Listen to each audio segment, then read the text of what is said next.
Hi, welcome. I am Joe Peters, your host and owner of MomFit with Joe Peters TV show. Welcome to the Spanglish World Network and the Her Network on Single TV channels 250 and 251. Please remember to download the Single TV app on the respective apps app and the respective app stores, iOS and Android devices. While you are downloading, make sure that you rate and leave a comment. The app is absolutely free.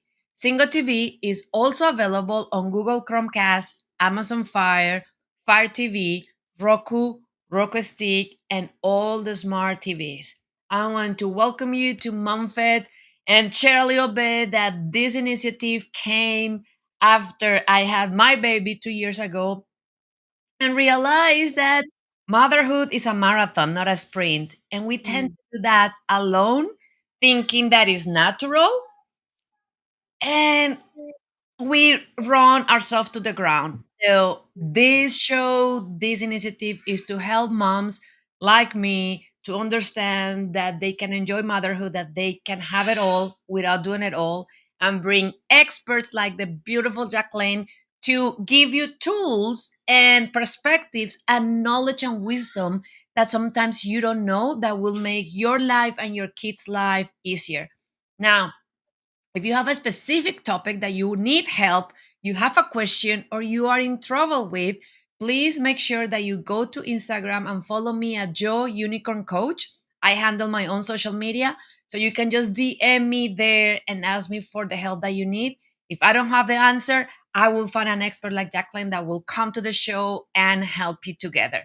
So, with mm. that being said, I'm super excited. I was telling in the green room to Jacqueline, how excited I am to talk with her because she's going to be talking about conscious parenting.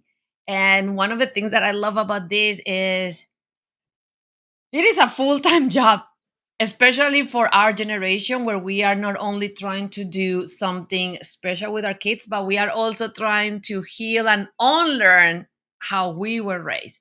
So, Jacqueline had a very special mission, and her purpose is to help spiritual entrepreneurs and thought leaders shine brighter and make more of an impact in the world, combining all that has been experienced since her spiritual journey began and her experience since stepping into her business. She has helped hundreds to transform their purpose into fulfilling life and careers. And she's going to talk to us about deeper connection with children, what is conscious parenting, and then how that can get a closer connection with their spirituality. Jacqueline, thank you so much for being here. One thing that I ask all my guests when we start is about their phrase, and your phrase is with faith, all things are possible. So, why you Yeah. don't you share a little bit about who you are, how you get passionate about this topic of conscious parenting, and then why you pick that specific phrase? Yes, yes. Thank you so much for having me. I am looking forward to our conversation. This is going to be incredible. And, I want to reiterate what you said. As a mom, I'm a mom to four. My baby's 22 years old. One of my babies is 22 years old. So this has been a 22-year venture. I have a 14-year-old son and I have twins that are 8 in a couple of weeks. So I feel you. I see you. And as Joanna said, you are absolutely not alone. This is definitely a journey. And for me, um, my children are my greatest teacher. And that is something that I think we can all agree with. As a self mastery guide, I support people with walking down a path of rediscovery. And I use my psychic abilities, my intuitive abilities, and my healing abilities to support you, everyone, with being able to come back into it for themselves. Because I believe we're all psychic. I believe we're all intuitive. I believe we're all healers. And our greatest teachers are our children.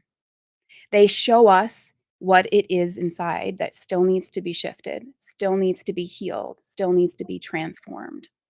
And when we have faith, right? Faith, all things are possible. My life sign is an arrow because I don't believe we ever go backwards. I believe we only go forwards. And so with faith, all things are possible. But also with faith, there is a greater consciousness and understanding of what this journey is for us as individuals, for us as moms, for those of us who are also entrepreneurs, for us as entrepreneurs. So faith is the backbone. It's something that I learn every single day. It's not a concept that you get and then you have it forever. It's something that you lean into and you develop and you strengthen each and every day. I love that. And it's so true, right? Because one of the things that I think that we are aligned and share is that concept of we don't have to do it alone. And I love how you are putting it into, excuse me, into two different levels. The first one is we don't have to be alone because we can have a community, a support system of people like you, like me, that are there for these mamas that may be struggling, may be overwhelmed, may be stressed. But also, it's beautiful what you said about remember that you are never alone if you are able to tap and connect with that spirituality, with that intuition, with that guidance that you had. That sometimes I was actually, and we are going to get a little bit off track, but I was talking with somebody that was talking about that. I said, how I can listen to that more. And I was sharing that sometimes for me just come as a random thought. Mhm. And it's matter of me to be humble and pay attention to that instead of just discard it. And I was telling them that 2 weeks or 3 weeks ago, I was in the middle of a gym class. Normally on Wednesdays, I do 3 classes. So I am in the gym between 5 and 8. And around 6:15 in the second class, I had this thought of I should go home after this class. That never happened. And I'm like, and immediately I was like, that doesn't make any sense. We still have Zumba. We love Zumba. And then I was like, you know what? No, I'm gonna listen Yep. and I'm gonna go home. I get home at 7 just to find out that I totally forgot that I have one of my private clients from Australia having a session at 7:15. So Yep. it was guided to say, hey, you have this person that you need to help, you need to go home. So I love that you are also reminded that it's not only the support that we had outside, but how we can work inside to Yes. get that feeling that we are never alone, that we are always guided, that we are always supported, that Yeah. we have access to that wisdom, to those words that we need. Yeah, that's how my journey began. Because, I resonate with being a pattern breaker. I resonate with being a generational pattern breaker. And often we would describe it as the black sheep of the family or the one that stands out, the one that's left out or something like that. And so, when you feel like you don't fit in, that that must mean because I'm meant to stand out.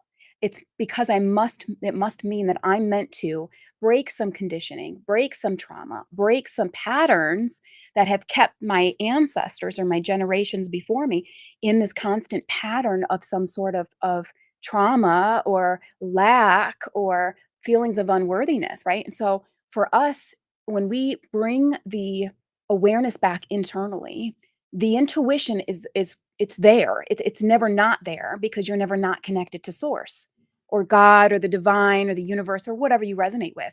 You are connected to it. And the greatest thing that we can do is remember that because everything has only anything to do with you. It isn't about anything external. It isn't about really our children. Our children are extensions of us like we are of the divine. And so when you're on this path of self mastery, these children externally are showing us what our inner child is actually needing more from with regards to us. When our children are cranky, maybe if we're triggered by it, it's because we too are kind of cranky. I haven't slept in days. Like, I'm tired. Or when our children want to go to the park and we're like, oh, maybe that's because my inner child also wants to go to the park, wants a little bit of fun, freedom, flexibility. And so when we learn to consciously go inward and question why we are feeling like we're not being heard by our child, why we're not being respected by our child, or why our child is showing up in a way that's more drama, or anxiety, or maybe even with an energy of like depressed space. Like we want to go inside and question what is it I can do to support the energy that's around my child. This has been a key thing for me because as moms, our greatest fear as they get older is that they move away from us. Our greatest fear as they get older is that I'm having, like, chill bumps. They're all over my body. At where our greatest fear is that they'll move away from us. And the truth is, we want to remain connected to them, but we don't wanna continue to do it in the toxic ways that society taught us, that our parents may have taught us, that religion may have taught us. We don't wanna continue to do it in a way that creates, again, the negative patterns. What we want is to remember that me being able to stay in an energy for myself, me being able to tune and tap and turn in for me, heal the things that I need to heal, actually creates a greater space of love. More love comes in as I heal me for my child, for their free expression. Do you know how many intuitive children are being put in bodies right now? How many spirits coming now to the earth plane in bodies that are born? They choose their parents because they know they are gonna get the greatest vantage point. Think about that. Your children chose you to be their parent. When you see your baby, you don't look at them the same way anymore, do you know what I mean? Because it's like, "Oh my gosh, you wanted me to be your mom because you knew before you became a soul in a body, you knew that I would be supporting you in the greatest lessons that your soul came here to have." And I love that, and I want to go even further in the process because that is something that fascinates me with, especially Mhm. with us females, how they are now research showing that the DNA that forms a daughter is inside their grandma Yep, when her grandma get pregnant. yep. So it actually is. It makes me, as soon as you say that, it makes me think one of my favorite movies is The Traveler's Wife, and there is a Mhm. scene where the babies start getting stressed and the baby start getting miscarriages and she finally get pregnant again and then there is a scene where she tell her husband, this is going to be the most happy, peaceful 9 months of my life. Nothing is going, I'm not going to do anything to upset this baby and stress this baby. And obviously that will not be 100%, but it's matter of us since the moment that we get pregnant make the decision that Jacquelyn is saying is interrupt patterns. Why? Because since the moment that you are pregnant your baby is already absorbing how happy your pregnancy is. If you spend all your pregnancy crying, worrying, fighting and screaming, all of that is going to already move into your baby's sense of safetiness in the world. So it starts there. Mhm. And for the mamas that are not that didn't knew that and like, oh my gosh, I screwed my baby already. It's Yep. never too late. It's a matter of you to start right now working on yourself. Mhm. And what I love what you are saying is as more I can heal, as more I can be there. One of my going into conscious parenting, I want your definition. One of the things is one of my coaches for parenting, she talks about the shark song music, and Mhm. it's like the din dun din dun. And then she said that whenever we get triggered by our children, we are hearing our own shark Inner music, child. and Yep. what it is something that is triggering us from our childhood. Yep. So, for example, when my child cries and is Mhm. crying for something that I don't understand, that is a logical reason. So, if he's crying because he's hurt, absolutely my male hurt. But when I feel that he's crying because there is not a reason, I hear that shark music.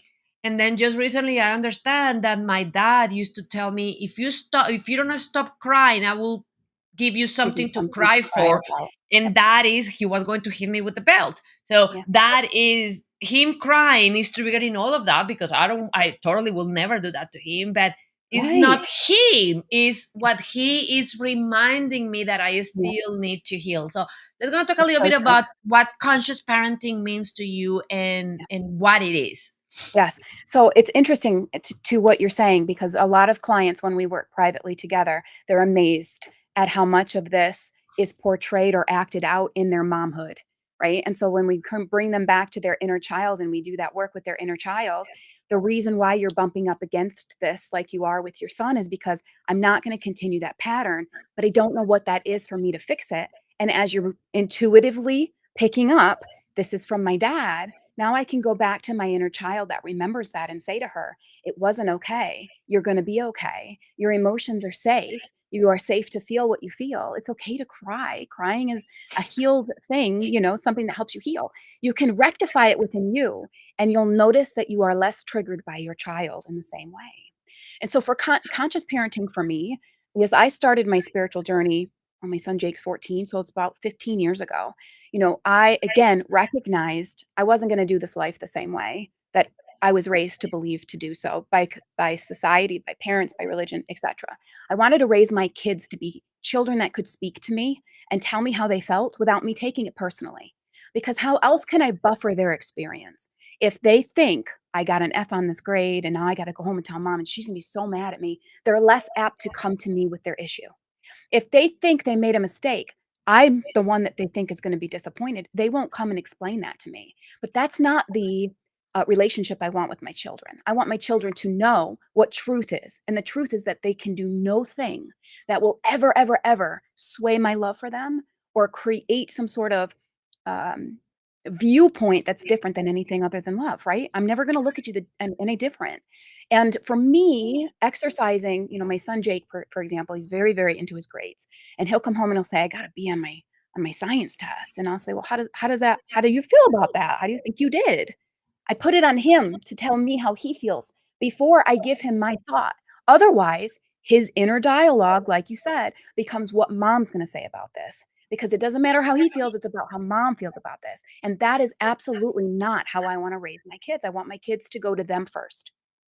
I want them to come to me for support because then I'm growing healthier, intuitive, tuned and tapped and turned on children, right? That are also going to be able to navigate from a safe space within them. I love being a safe space for my kids, but I'm constantly clearing them out of my energy because I want them to be independent people that think for themselves and feel for themselves and experience life on their own terms. And that is so powerful because it's matter of how much what we are doing and saying Mhm. actually create impact on the adult version of our kids. It's amazing how you are hear older generations like grandparents and grandaunts and like, oh, but we did that and everybody was good at the end. Okay, Really? let's gonna Yeah. define what good means. Yeah, yeah, yeah. Skin of my teeth good.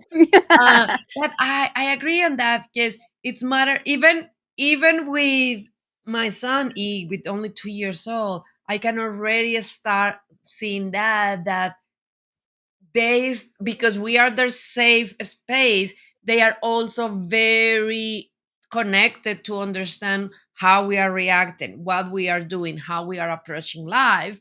And if we start not, I love how you're saying, being very clear into connecting is not up to me but Yeah, up to you, and I'm here to cheer you up, then there is not a healthy relationship that grow up, because then it's a right. codependence of, I need Correct. to make mom happy, I need to make dad happy, my worth is dependent of what I Yeah, do.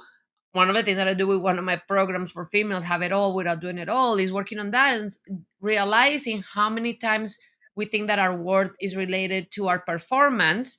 And it's because when we were little kids, our parents unconsciously, with the best intention, reward and overgive when we perform in a specific way. So in that little brain, it starts saying, "Oh, the way to get love, the way to get word is not inwards supporting, but performing." And it mhm, becomes an exhausting life for anybody. mhm. I am It does. recovering from that. Is when you feel that you need to be performing all the time, that you need to be achieving all the time in order of, it's really challenging. And it start with how we talk with the kids. For example, one of the Yep, things that I do with my baby is, I don't do 100% because I'm still on learning, but I try to not tell him that I am proud of him when he says something. I first ask him, "Are you proud of yourself for what you yep. did?" And Yes. then I leave a pause and I say, "I really hope that you are, because mommy is. Mhm, It's amazing what you did." So I mhm. initially connect that whatever he's doing, whatever he's performing, is for his own feeling of proud and achievement, Mhm. not to make mommy happy, not to Yeah. make mommy proud. And the other end of that, my guides are, like, really loud with this stuff that they wanna say. It's so cool. "Spirit's here today. Spirit's here today." The other thing they wanna remind us of is how we can cancel out the intuition that our child is innately born with. Now, when we have stuff coming up as parents, we think our job is to protect our child. And so when we, for example, I've walked through a divorce, and when my child, any of my kids would come to me and say, "Is everything okay?" Your first initial response is to protect that child and say, "Everything's fine. Everything's okay. Everything's gonna be fine." But that they knew something was off. They felt intuitively that there was something happening, and I canceled that out by saying, "Oh, everything's fine." They doubt themselves now because they believed me more. That can't be something that we tune into. We have to be very clear and conscious about that because we want our kids to go to school and listen to their bellies. If something feels off, you need to let me know or let an adult know. We want them to do that. But then when they're doing it at home and we're like, no, no, no, no, no, everything's fine. There's no reason to be sad. There's no reason to be scared. We're counteracting that. Does that make sense? And so I totally resonate with buffering and being able to create a safe environment. You don't want to tell your 8-year-old that these things that are big adult situations are happening. They won't understand. But we definitely don't want to cancel out what they feel. A better response would be, "Mommy is sad. I know that mommy is sad, and everything is going to be okay. But you're right, there is something going on." Or being able to talk them through what they think is happening so we can help them process or digest it properly. The other thing that you were saying, and they came in with this as well, is we have to remember that we don't actually have Native American traditions and other cultures, they have like a rite of passage. When a man becomes a man, when a woman becomes a woman, and they pass the torch essentially into adulthood. We don't have that here. It's like suddenly a child is now you're 18 and you get to go off into the world and be an adult, and they have like no clue. There's parts of your cranial they're showing me that aren't even put together yet. And yet you're supposed to go out and do your own thing like you're an adult now. Not only is that pressure filled, but if we aren't conscious of the voice that we're giving our child as they grow up, then we don't realize that that's actually the internal voice that they take with them. As they get older, that's the voice that they hear that's then theirs. The first voice they ever hear is yours. And if what your voice is telling them comes from fear, consciously or unconsciously, comes from fear, comes from anxiety, comes from doubt. "Oh, you better be careful. Oh, you better be careful. Oh, you better be careful. We love you so much. We want you to be careful." We think that's love, but in fact, that's doubt. And that's a bit of anxiety. That becomes their inner voice that they take into adulthood, like you were saying. And suddenly we've got this, "I don't know why I feel like I always have to be careful." Well, it's because that's what you were raised to hear. Right? And so that's what you are now programmed to hear inside. And so that's why this is such a very important topic that we are ready. Man, oh man, oh man, are we ever ready right now as a human collective to take this consciousness on and to start making it something that we can start to embrace, to then integrate as we grow children to then become parents. My babies will not, raise their babies the same way that my grandmother raised my mom and my mom raised me, because this generation is here to break some old traditions that no longer resonate or vibrate, some old conditionings that no longer apply, and we're going to start shifting and changing the trajectory. And it starts with us, and it's going to be our children that do that. So, this is such an important conversation, I think, for a lot of moms. And I think, too, for me, it also gave me a sense of what I can do instead of feeling helpless or hopeless or faithless, right? If I can work on me and I can fill my cup up, when my cup overflows, my children benefit so greatly. It is the exact thing they tell you. The pilot tells you on the plane, you put your mask on before you put your mask on your child. You put the mask on first. You have to save you first. You have to invest in you. You have to grow you. You have to develop you. And as you do that, you fill your cup. As it overflows, that's the overflow your child gets. More love from you, more joy from you, more connection to self and source and God from you. That makes Oh, beautiful relationships with your children in the future. And I think that one of the so many things that you say that I love absolutely um, is how you are, and Spirit, you guys were telling us how we can, not knowing, take away what they trust. And you were Mhm. saying it with like something as big as a divorce. It can be something. I remember I was hearing a doctor saying, challenging a mom, because the mom was with the little baby, 2 year old, and then it was time for the vaccines, and doctor put the vaccine and the baby cried because it freaking hurt, and the Yeah. mom immediately was like, it's okay, it didn't hurt, it's okay, you are Mhm, okay. mhm, mhm, And then the mhm. doctor turned to her and said like, it's not okay, it Yeah. hurts. So Yes. on things like that, we can unconsciously all the time telling our kids, do not trust how you feel, do Yes. not trust what your body tells you. The other one that I love and I'm super passionate about is eating. Yes. When the parents are so obsessed about, oh, you need to eat more, you need to eat more, one more, go. What you are telling your kid, do not trust when your body's telling you that it's full. Mhm. And then Mhm. no wonder why 20, 30 years later you are seeing them struggling with obesity, because they just eat beyond their point. You Mhm. taught them as a toddler that they could not believe their body when their body was saying, I'm done. Mhm. So I love how you are Love that. sharing those wisdoms for them, Yeah. and that consciousness of how we can do. Now, this is going to be a very fun question. How moms can start doing this when they when this is the first time that they are Are hearing about it. Yeah. exposed to this concept, because if there are moms that are being working on themselves, on healing, they are going to have a little bit more of clues, and we will go there Yeah. next. But now, Sure. if there is a mama or a mama to be that is watching us and saying like, I really want to stop patterns, but I Yeah. don't have a clue how to do any of Yeah. these, it will be so hard for me. How Mhm. they can start this journey of being conscious parents and start breaking those generational cycles. Right. So I wouldn't worry about how do I be a conscious parent right now if I was you. I would worry about what are the things that are within me that I know I need to be working on. What are the things that create the anxiety? What are the things that create the fear, the insecurity, or the depressed energy that I constantly keep tuning into? I would work on me. That's exactly what I would do. If you're hearing this and this resonates with you, it's because it's time for you. You're in the perfect place at the proper time. It's time for you to start working on this with yourself. Um, my opinion and Yeah. what has worked for me in my past has been working with someone. Yes, you can go this on your own way, but what that often does is leads to more of the ego coming in and saying, I don't think I'm doing this right. I don't think that I feel this. I don't know if this is working. Ah, da, da, da, da, da, da, da, da, and I shut down.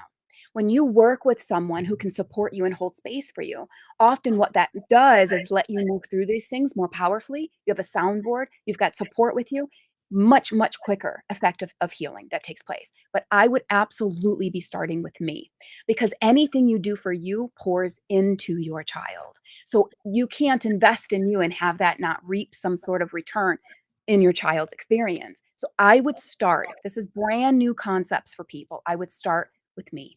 I would start with what my spiritual journey needs to be. This is the awakening you've been asking for. And source, God, the divine, universal consciousness, that's going to be there to support you with your next steps.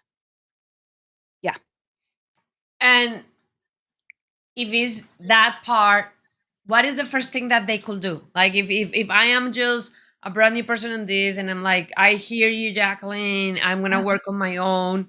Yeah. I don't even Yeah. know how to start. To Like, start. do I Okay. pray? Do I Beautiful. meditate? Do I Yes. journal? Yes. Yes. Yes. Yes. Yes. Yes. So when we pray, it's our voice to God. When we meditate, it's voice of God to us. So we want to recognize that there's the difference between prayer and meditation, but both are equally as important. I would absolutely be whatever the form of prayer is for you. It could be affirmations, it could be talking to God from a space of, I know that you're there and this is what I'm talking to you about, not begging. We don't beg God. God doesn't like beggars. But we want to go to him. No, he doesn't. He's like, no. And Jesus doesn't want the wheel anymore either. Jesus is so done, like giving, don't give Jesus the wheel. He's done. He had his wheel. He's done. But what we want is the affirming. I am God in a body. That's my belief, is that I'm God in a body. So I just need a little bit of support remembering who I am, right? So prayer and remembering who I am, and meditation, I'm shown exactly who I am. And if this is somebody that's ready to do this on their own or do a little bit of work before they do any big investments, I would definitely be journaling. And there's lots of different ways to journal. That we could have a conversation about that on its own, but I would start journaling. What are some of the things that you find that you become aware of as you do that journaling process? Many people are like, I know how I feel because I know how, or I know how I want to feel because I know how I don't want to feel. And you can't heal what you refuse to see. You can't heal what you refuse to see. Journaling is your keeper. It's going to show you what's there. As you flip through your pages, you're going to see this victim energy that's constantly been there that you need to start healing. So journaling's powerful. I advocate big time for those.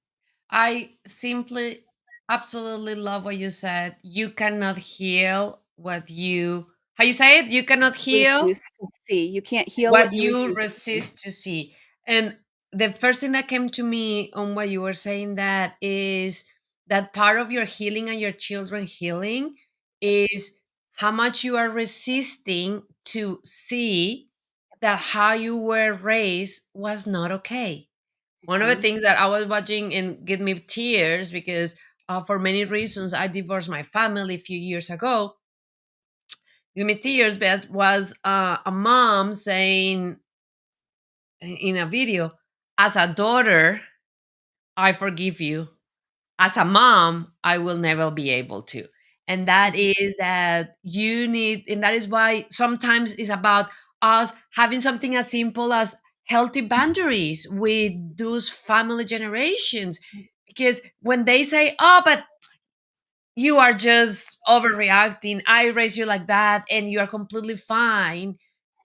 Part of seeing what it is to be able to It's heal is gaslighting. saying, I love you, mom, and I know that you did the best that you could, but Mhm. I am not okay. I've been a Mhm. struggler for 20 years with depression and anxiety.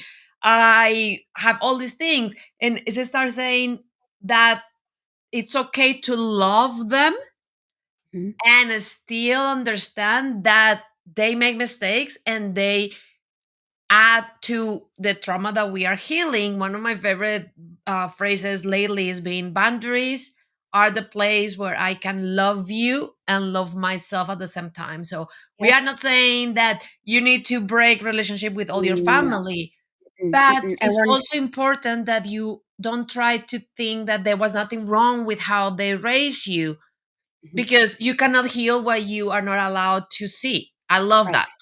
And it is a bound it's a balancing too because we don't place blame on our parents. Because our parents, it's their first time being human. My daughter told me she saw something on Instagram, and she said, "I have to remember that it's your first time being human too." And it's like, "Oh my god, that touched my heart." It's so brilliant. It's so brilliant because we have to remember that. It's their first time being human too, and that they also came from a set of conditions and a set of beliefs and things of that nature. And so we definitely don't wanna place blame because, again, let me remind you what I said at the beginning. We chose our parents. So the first journal prompt I would give someone is, why would I have chosen the parents that I did?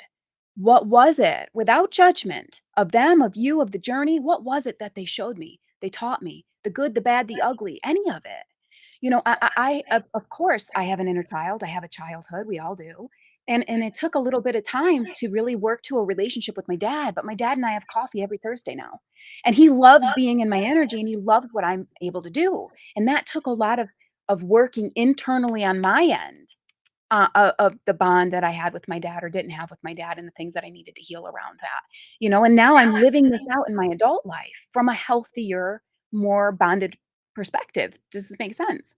And so I think that's huge. It's huge, but we want to be conscious.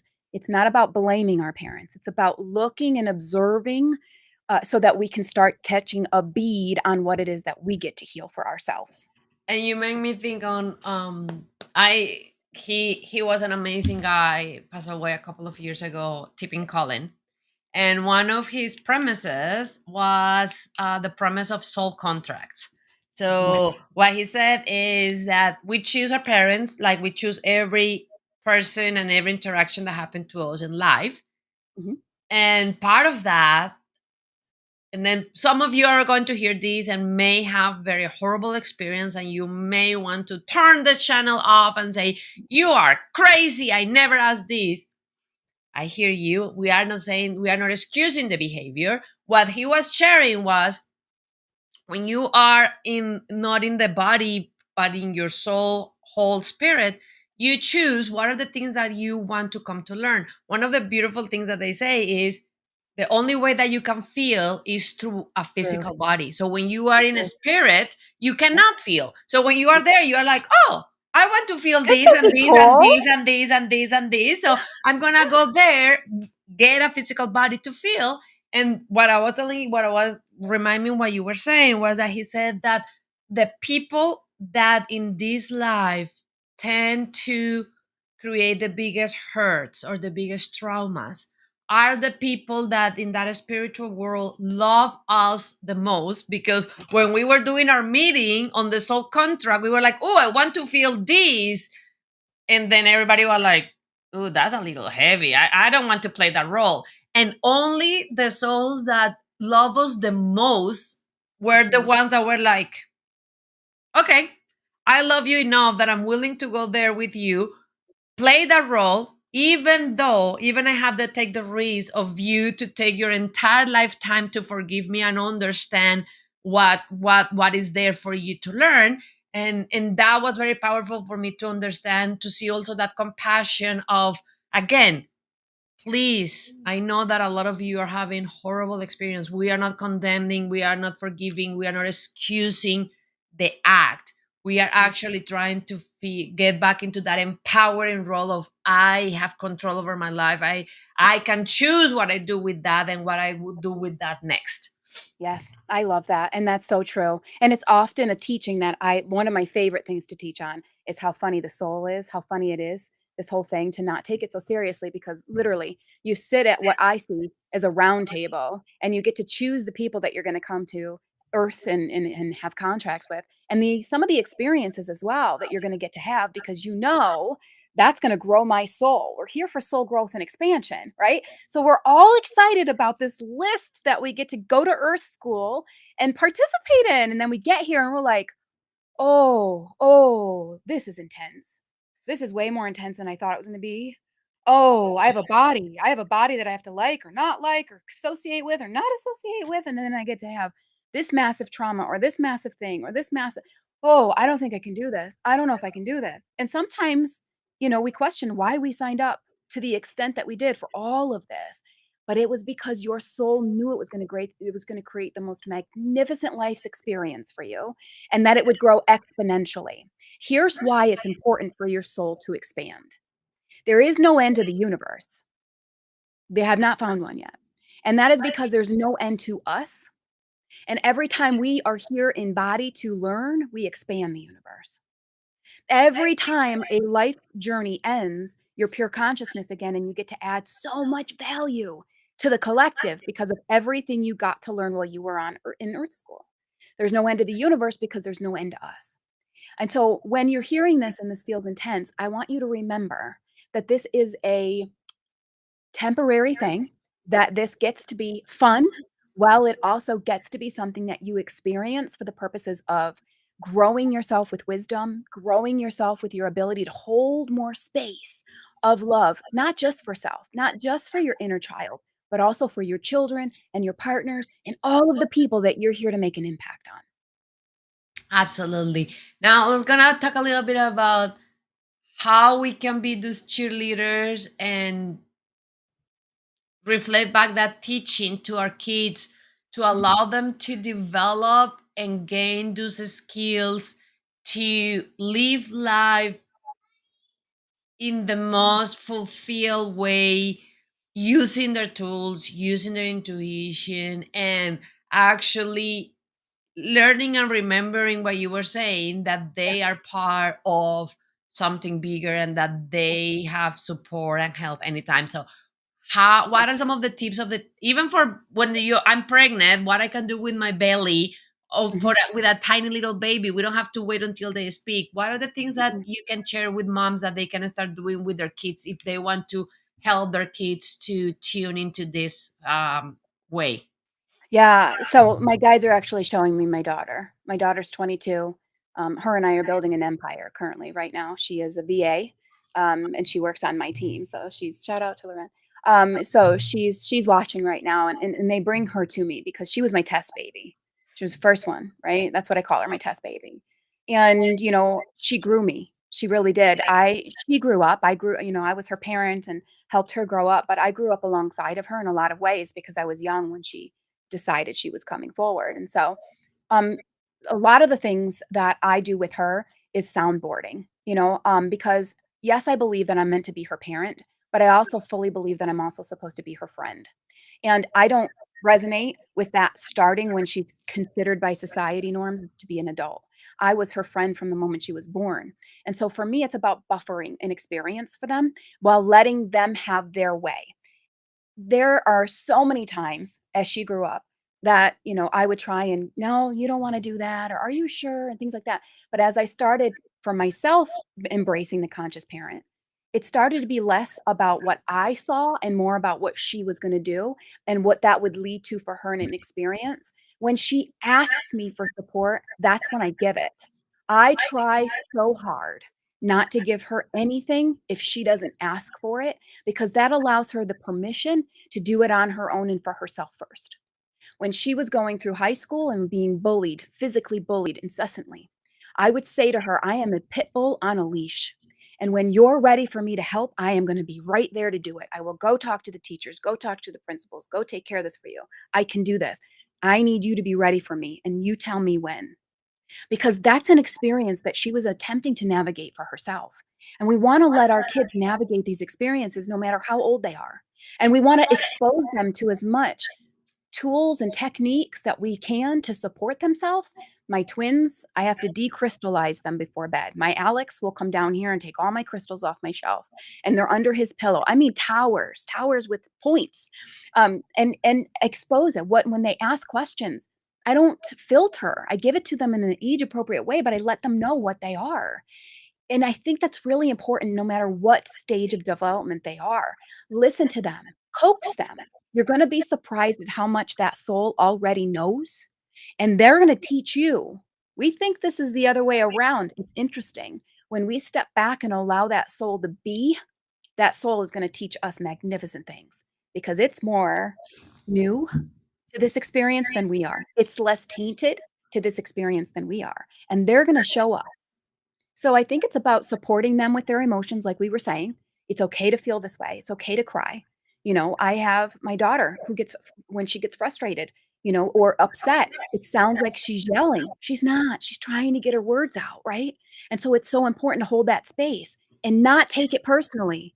It is not a personal attack when your toddler is throwing a fit at the grocery store because you won't buy them a candy bar. It is not a personal attack. They did not show up that day and say, when we're at the grocery store today, I'm going to piss her off like nothing she's ever seen before because I'm going to throw a fit about the candy bar.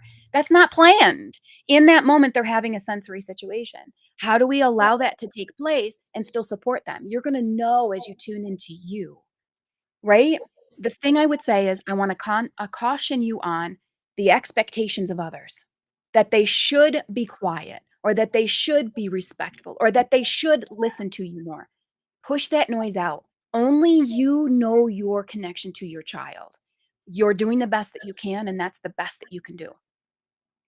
I love, love, love that. And one of the things there is it can be scary for a mom, especially a first time mom, like with your baby test, is Mhm. to cut yourself into not intervene to protect them. For Yeah. example, I feel it all the time with Eve when he's right now in the age of me, go mommy, go me. I want Mhm. to do Mhm. it, and sometimes I'm like he is going to break that, or he's going to fail, or he Mhm. may hurt. But instead of jumping in, I just stay back and I am able to say, "Are you feeling stable? Are you feeling strong?" And sometimes when he fell, I had to make faces and hold myself to not jump in to fix it for him.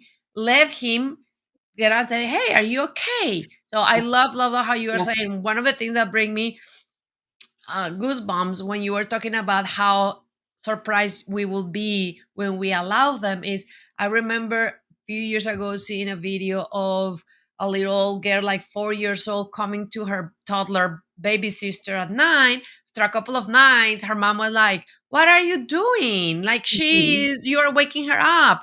And then the Mhm. little girl says like, "Mom, I'm forgetting God. So I am Mhm. going there for her to share with me because Mhm. I don't want to forget him." And is that part of what is happening? Yeah, I I love love that. love what you are saying, and it had so many levels. I would Thank love for you to, for all the people, all the moms to be around the world that are watching us, if you could say one thing to them, if you could give them one message for them to win this marathon of motherhood, what that would be.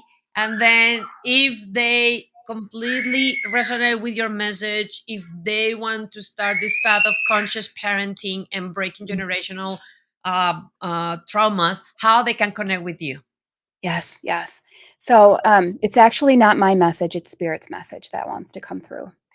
And what they want people to know is that you are the greatest expression of love that your child will ever know. And that it does not need to look a certain way. It does not need to be perfection. It does not need to be, it doesn't need to look a certain way, is all they keep saying. That it is just something you must allow. You are the greatest source of strength, and you are the greatest source of compassion that you could ever extend to that child. And so, remembering yourself is the greatest thing that you can do. And it's always going to be what your child mirrors back to you. So you showing up for you is going to be the greatest thing that you can be and the greatest thing that you can do for your child. If people are loving what they've heard today and they do want to connect and they would like to know, whether it's the self mastery of conscious parenting or the self mastery of how do I become a better me because I'm ready to take it to the next level in my business or personally, they can reach out through jacquelynhopper.com. I'm on Instagram at Jacquelyn Hopper. I'm on Facebook at Jacquelyn Hopper. There's lots of different ways to connect and lots of different ways that we can work one on one to support each other. I love the message. This was a lovely, lovely time together. I love. Thank you for allowing the spirit and the guides to share the message that they want to share through you. And then, if you want to learn more from her, remember Jacquelyn, like is in the screen right now. Her name and her last name, JacquelynHopper.com. Follow her on Instagram. Go and Facebook and follow her. Mama, what the message that they and the program with is so powerful. It doesn't have to be like others. You cannot live your life and your child life based on expectation. So Yeah. thank you absolutely so much for this beautiful episode, and for that little one was not supposed to be here, but he's here. He's here. He's here. Yay! Hi. Thank you so, so much for being here, for sharing your whys, and then all the moms also when you are. Hi. You went to the slide? Okay. You want to say Yes. hi? Hi. Hi, As you baby. are following Jacquelyn, if you are on Instagram, also make sure that you follow me at Joe Unicorn Coach. Let's gonna remember that we are never alone, that you have a support system, that we are here to have your back. And this show can also be heard on the Spanglish World Radio Network. Please check out www.spanglishworld.ca for all the news and programming. Spanglish World. Watch it, hear it, read it, download it, and leave it.